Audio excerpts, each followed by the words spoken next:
From the Cardinal Television Studios, I'm Caitlin Murphy, and this is your Fisher News Brief. National Security Advisor Susan Rice said coalition troops are making progress against ISIS in Iraq and Syria. She made the comment in an interview that aired on CNN's Fareed Zakaria GPS on Sunday. The Iraqi security forces inside of Iraq have taken back about 55% of the populated territory that ISIL originally seized back in 2014. They have now, with our support and that of our 68-country coalition, encircled Mosul, and they're beginning to move into parts of Mosul. This is going to be a very difficult fight. ISIL has been entrenched there for several years now.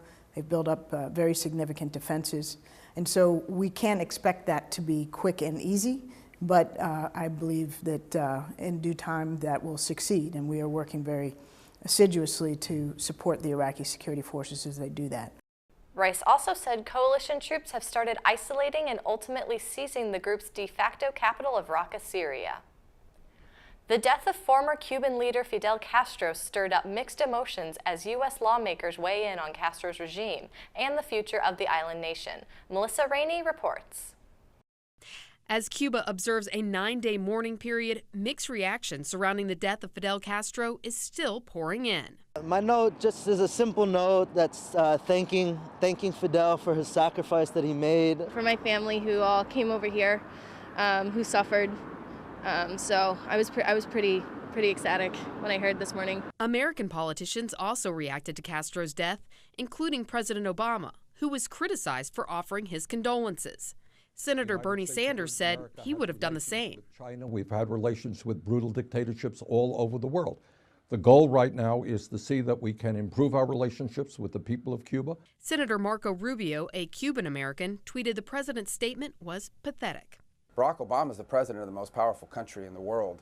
And what I called pathetic is not mentioning whatsoever in that statement the reality that there are thousands upon thousands of people who suffered brutally under the Castro regime. President-elect Donald Trump also tweeted about Castro when the news broke, then later released his own statement calling the former leader a brutal dictator and that his legacy is one of unimaginable suffering. Senator Rubio says he's confident the Trump administration will bring the change the island nation needs in the wake of Castro's death.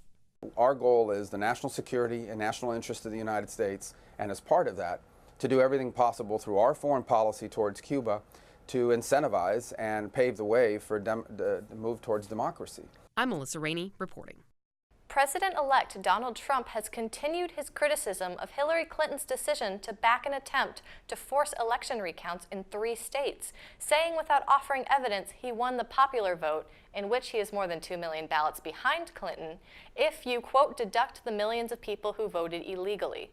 Mark Elias, general counsel for the Clinton campaign, wrote on Saturday that the campaign would support Jill Stein's effort in Wisconsin, where recount will take place. Stein is also pushing for recounts in Pennsylvania and Michigan and has raised more than $6 million online to fund these efforts. Wisconsin's recount, including an examination by hand of the nearly 3 million ballots tabulated in the state, is expected to begin late next week and to be completed by December 13th. Clinton beat Trump by more than 2 million votes nationwide, but Trump won the Electoral College by 306 to 232. In Wisconsin, Trump beat Clinton by 27,257 votes. Stein received 30,980 votes, and the Libertarian Gary Johnson received 106,442. Thanksgiving weekend kicked off the holiday movie season, and to no one's surprise, Disney scored big. David Daniel has the box office top 5 for Friday through Sunday. The sci-fi flick Arrival finished the weekend in 5th place, earning $11.3 million. Allied, starring Brad Pitt and Marion Cotillard, opened in 4th place, grossing $13 million. Doctor Strange crossed the $200 million mark in domestic box office, taking in $13.4 million for 3rd place.